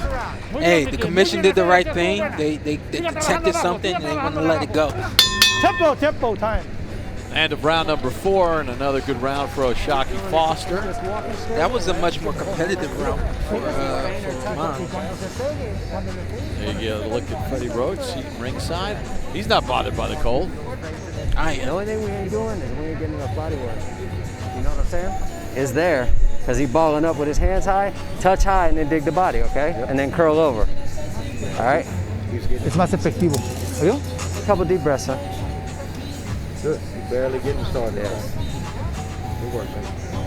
Keep it nice and smooth, all right? He's fine. Nice. There you go. Max. Every time you get a little space, give me a hard feint. Make that hard bend so you can light him up, okay? All right. You touch up top and then rip that bottom because he's getting in that high. Some of the action from round number 4, and see the right hand gets through, and then a good left hand by Foster, and backs it up with another right hand. You know, it's interesting what you said, Sean, about the last round. It was a better round for Roman. It was a better round for Roman, and it's got to be more of that. So the interesting thing about it is Steve Smoger gives the last round to Foster as well. Sometimes that can happen when fans are watching fights. A guy who's been dominated, when he's actually a little bit more competitive in the round, people want to almost give him the round. But I don't think there's any doubt that Foster won that last round as well. Yeah, no, that's how the mind works. Whatever you see is happening, sometimes it's not always happening. You still see that because that's what your mind has grown accustomed to. I thought that the last round was a more competitive round for Roman. This one is starting off more competitive for Roman. I think in a lot of ways Oshaki's allowing him to do some things. A big body shot like that is not what Foster can afford right now. But I too did give Foster the last round. Let him go, Shock. That's you, Holden. There you go, work out of it. Look, this is the distance Mickey Roman wants to fight. He wants to get you into that phone booth. The problem for him up to this point is Foster's been responding. Foster's been the aggressor here, as you see. More volume. Yeah, and he's those left hooks to the body. And again, Roman has got Foster in the one place where he can hurt him, and he's letting Foster be first. And another good combination by Oshaki. Call me crazy, but this is what Roman needs. He needs somebody who's going to try to push him and touch him and really just wake him up, and he'll start to move his hands the way he likes to. Well, Roman made multiple references heading in. He thought Foster was a runner. He thought he was going to be running all around this short ring, and he was going to be chasing. And as you can see, Foster kept the fight close in the 3rd and the 4th round. And Roman, it was hard. It was a hard adjustment for Roman to make, just because he didn't expect that. He didn't expect Foster to be able to work on the inside like that. Well, Foster did say, to quote Tyson, everybody's got a plan until he gets punched in the mouth. He punched him right in the mouth in round 1. He got his attention. Yeah. And the same thing when Roman is expecting him to use the ring, and he comes in with a different game plan. It's almost like you've outsmarted him on the outside of the ring. Now you just got to handle business on the inside. Sean is a 2-time world champion. You can relate to this better than anybody. It seems like when they're on the inside, and what should be Roman's strength, it feels like Foster has great vision right now. He's seeing everything that's going on. Good double left hook to the body by Roman there, but Foster seems to have good vision. Let me talk about that adjustment that Roman just made there. He doubled up with the same hand because he knew if he didn't double, he went one side to the other, that Foster would be ready for that. But yeah, no, you're right. Keeping it on the inside like that and being able to control the guy, Oshaki Foster is doing some impressive. And of round number 5, get a look at Freddie Roach seated ringside. Brian, you have more.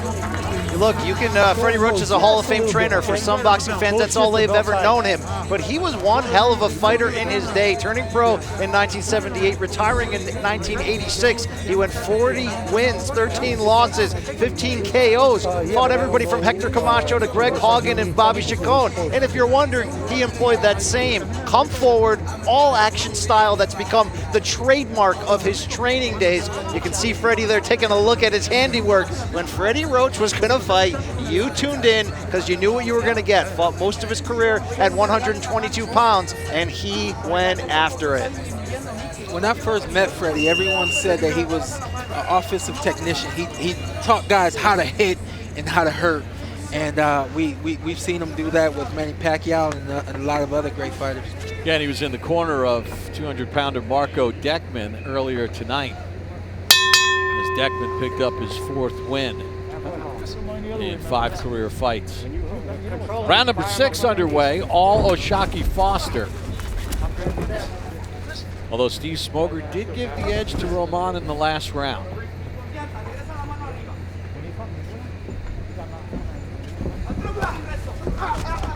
And to Steve's point, you could say, from a stylistic standpoint, that it was Roman who sort of controlled and forced the action in the last round for the first time in this fight. Yeah, I agree. Not to disagree with Steve, I still gave the round to Foster myself. But I did as well. You know, when you're picking it up, but you're, in my opinion, you're still not doing enough, you're not landing enough. I just don't think right now Roman has won a round. But I think now he's getting a little bit more comfortable because Oshaki's doing more of what he expected him to do coming into the fight with the movement. Well, tell me if I'm wrong, Sean. Foster feels comfortable trading at close range with Roman because he feels like he can take Mickey's power. You're not wrong at all. So until he's dissuaded that he can, until Roman goes big to the body or catches him with a looping right hand he doesn't see coming, round by round, Foster's going to be able to outwork him. You're right. He's got to go big to the body. It's not just now you can't just touch Foster. Touching Foster's not going to do anything. You got to hurt Foster and let him know that fighting in close is not what you want to do tonight. But Foster's having his way all around the ring.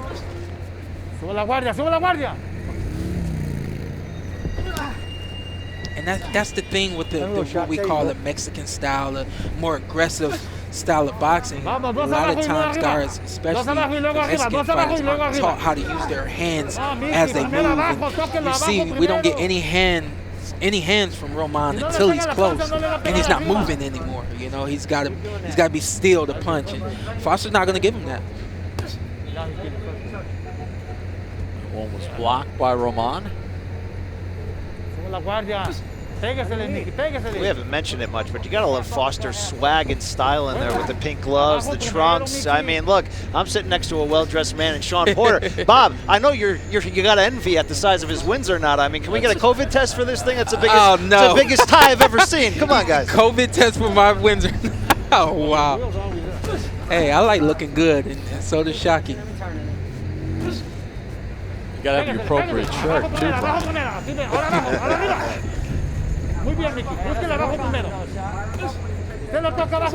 Brian was intimidated to even wear a tie today. I can't compete with you. Looping shots. Foster avoids that. A little more movement in this round from Oshaki Foster. And that is the end of round number 6 in the scheduled 10-rounder.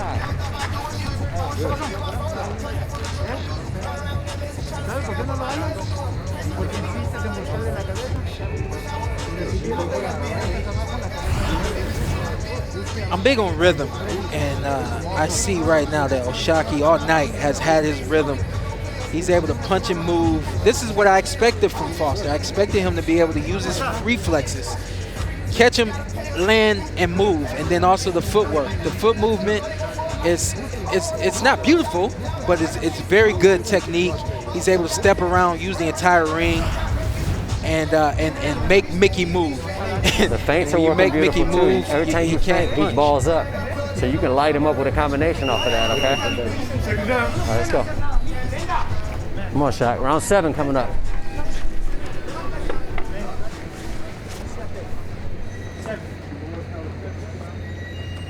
Gorgeous setting here at Wildcard Boxing Club outside for the debut of Ring City, USA here on NBCSN. Round number 7 underway. And Steve Smoger gave the last round to Oshaki Foster. Excellent movement and defense. One of the main reasons why Steve, the Hall of Fame referee, tipped the scales in Foster's favor. As long as Roman stays right there where he's at, he's going to get pot shotted all night. Well, Foster's putting a little bit extra mustard on that jab. He is really starting to make a statement with it.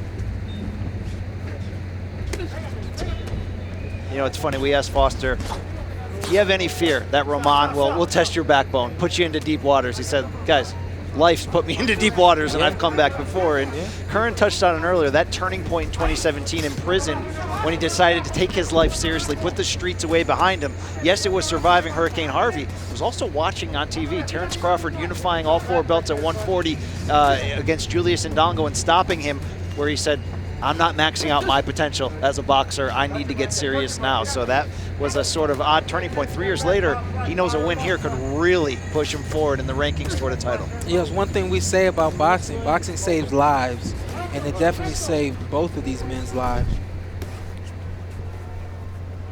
I see Oshaki with counter uppercuts, counter right hands.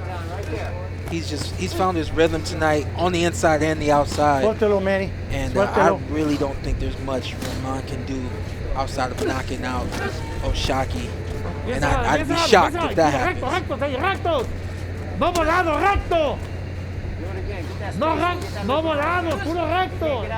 Sean, a combination there from Romano. Does that come to a point, I know you never want to leave it at the hands of the judges, but where you feel like where you've controlled the fight, you've got the athleticism, you've got the ability to move, you've got the superior boxing skills, where you just realize, let me use that and carry that to the end for me and stay out of the one place where I can possibly get caught is right here. Yeah, that's the one thing I'm thinking about right now is, you know, we call it staying there too long. And even though Oshaki has had success on the inside and the outside, I think now, being 7 rounds in, you know you're winning this fight. Use your feet, use the hand speed, keep the fight at a safe distance, and don't take any chances. I don't think Oshaki's taking necessarily big chances, but it's still a chance because it's Mickey Roman you're in the ring with. Foster just landed a nice short left at the end of that exchange and pumps out the jab. The other thing Oshaki said yesterday is, I want to show everyone how intelligent I am. And I think he's been able to do that to this point in the fight, from the inside and the outside. Closing seconds of round number 7, Oshaki Foster in control.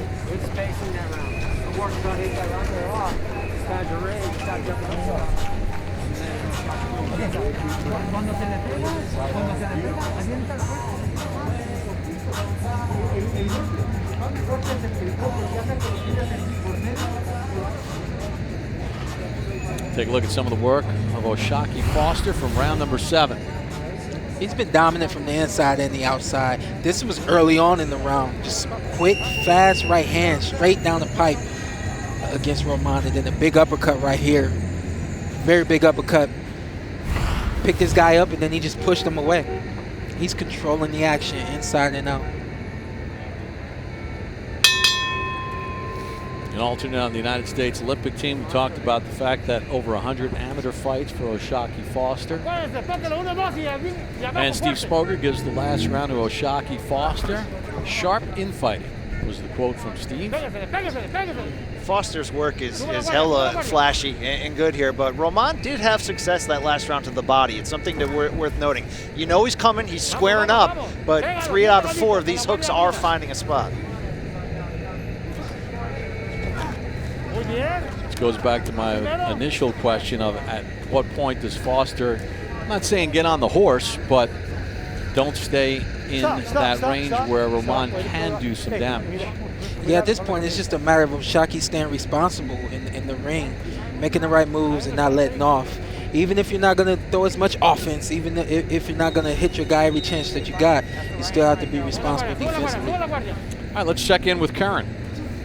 The Foster corner obviously happy with this performance, but they have instructed Foster not to go for the kill. They like the pace that they're seeing right now. Their reason, Roman has been in wars. He's been here before. They're saying, fight at this pace. Do not go for the knockout just yet. You fight at this pace and you don't go for the knockout. We got a helicopter here. and you don't what they're doing is they're controlling Oshaki so that he doesn't take any big chances. And right now, that's really the only thing he needs to do is just stay composed and not necessarily coast, but just continue to control the fight at this pace. Well, he got pinned against the ropes just now, but he hit Roman with a sharp counter right hand and sort of just remind him, I'm here, I got the power, I can get you out of here if I have to, if you give me reason to right now. No, I have no doubt that if he sees the opportunity, he will take it. And his corner won't be mad, but at the same time, they don't want him, just standing there, not punching hands down, things like that. On. Good job, Shaq. Good defense on the inside. Hey, let's turn and work on him now, Shaq. He done shot his wide. Let's dig that body one time. Body shot inside. Yeah, don't give him that break, Shaq. Let's go. Meanwhile, the corner of Roman imploring him to throw that left hand. Put the right hand behind that half uppercut.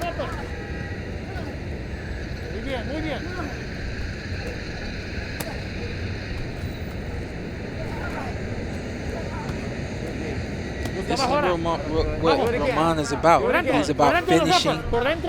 He's about being strong, has tons of will. And we're seeing it right now, even in a fight that he's sure he's losing.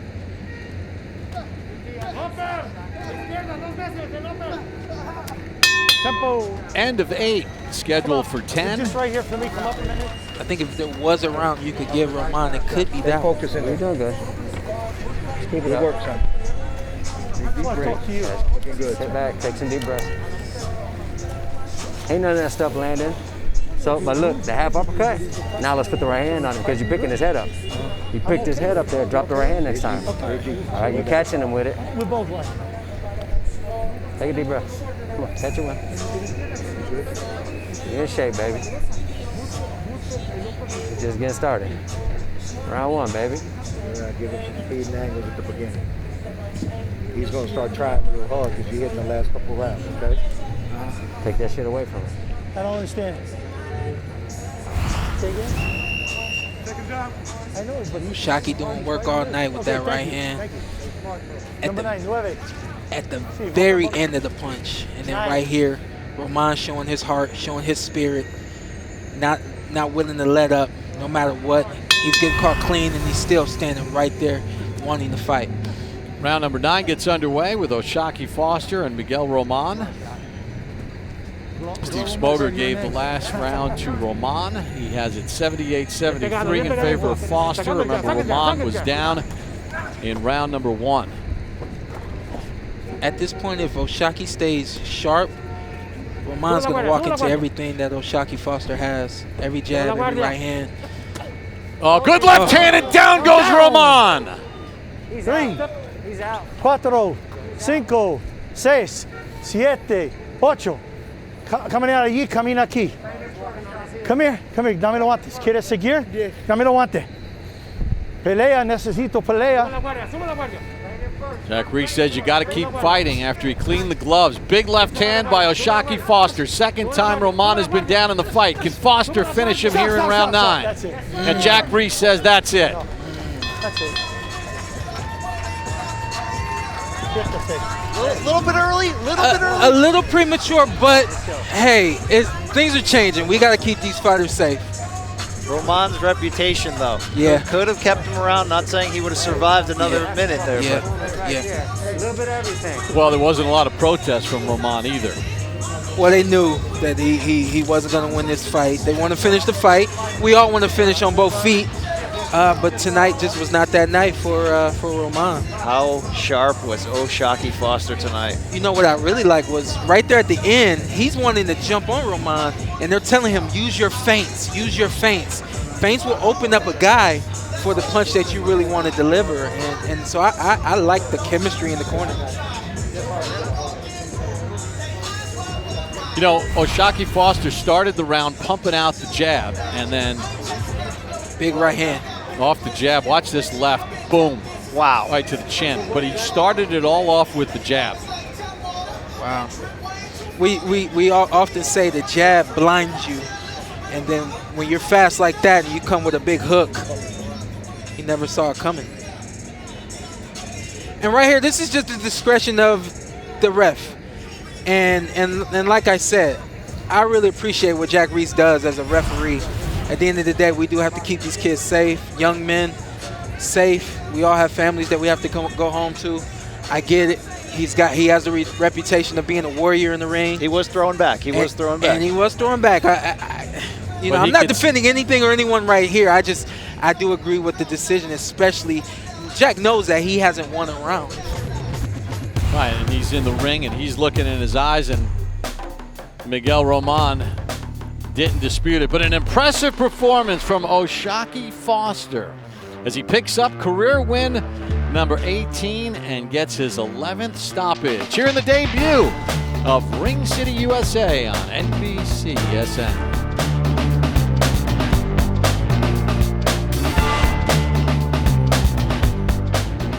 At the Wildcard Boxing Club, Oshaki Foster stopping Miguel Roman in round number 9. For the official time of the stoppage, here's Lupe Contreras.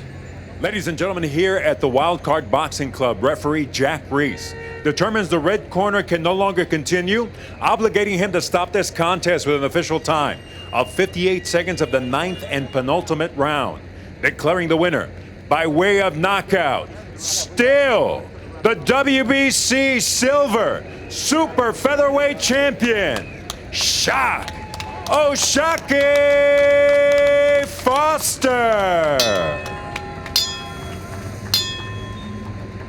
Icewater Oshaki Foster improves to 18-2, gets his 11th stoppage, and guys, he showed a lot of versatility in the ring here tonight, fighting on the inside against Roman, where Roman wanted the fight to be.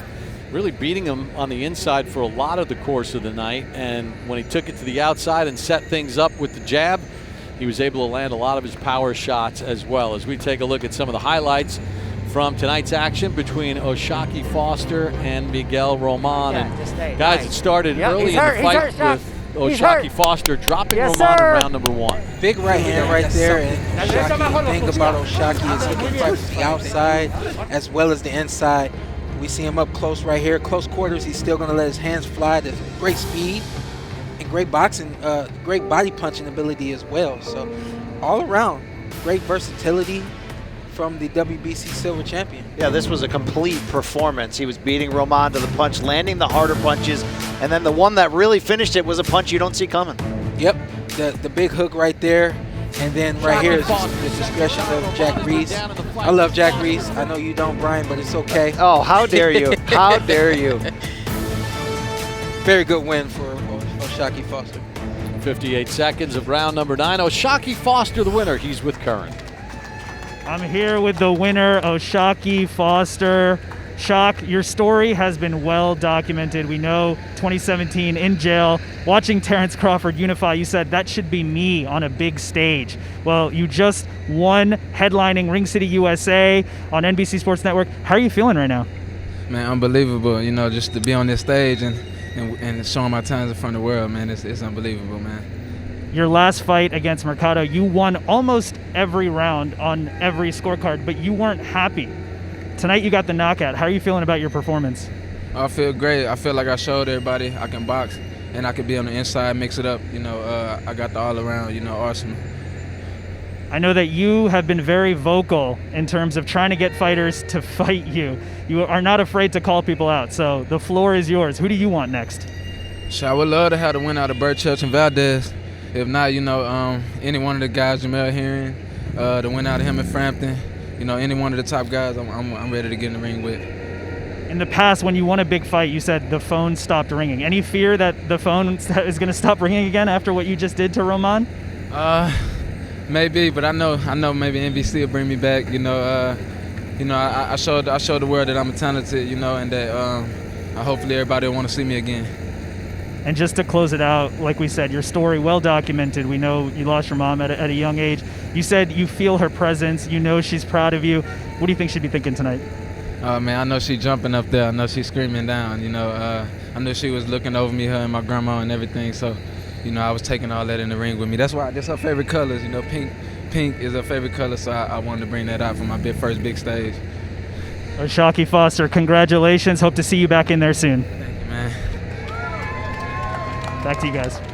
Well, obviously, due to COVID-19, 11 months out of the ring, but Oshaki Foster was dominant in this fight tonight as he took care of Miguel Roman and finished him at 58 seconds of round number 9, and showed a lot of versatility in this fight with his ability to fight both on the inside and then control the distance. Sean, you talked about it. Roll with punches, create opportunities for himself. Well done. Versatile fighters are hard to beat. I got a feeling Oshaki Foster, even though he's got 2 losses, I think moving forward he's going to be a hard fighter to beat. Take a look at a recap of tonight. William Cepeda defeated Roberto Ramirez with a TKO. 243 of round number 5, an impressive performance by Cepeda. Very impressive. The body attack was great. Punch selection was great. Roberto, his Achilles heel is he's not willing to quit, and because he tried to fight back, Cepeda was able to finish him off. And what are your thoughts on 22-year-old Eduardo Hernandez, who improved to 30-1 and got his 27th stoppage as he dismantled Eduardo Garza? Turned pro at the age of 16. He's 22 now, and I'd say he's right in line for a championship very soon. Exciting way to kick off the debut of Ring City USA Boxing here on NBCSN, and we are back at the Wildcard Boxing Club 2 weeks from tonight, and Sergey Boyachuk 18-0 with 18 knockouts, taking on Brandon Adams 21-3 with 13 knockouts. Sean, I mean, this is going to be some battle. It is. I'm very good friends with Brandon Adams. He's an athlete. He's a contender winner, and I think we should look for him to continue trying to climb the ladder in this fight here. It's going to be a lot of fun. Hope you enjoyed the debut of Ring City USA from the Wild Card Boxing Club in Los Angeles, California.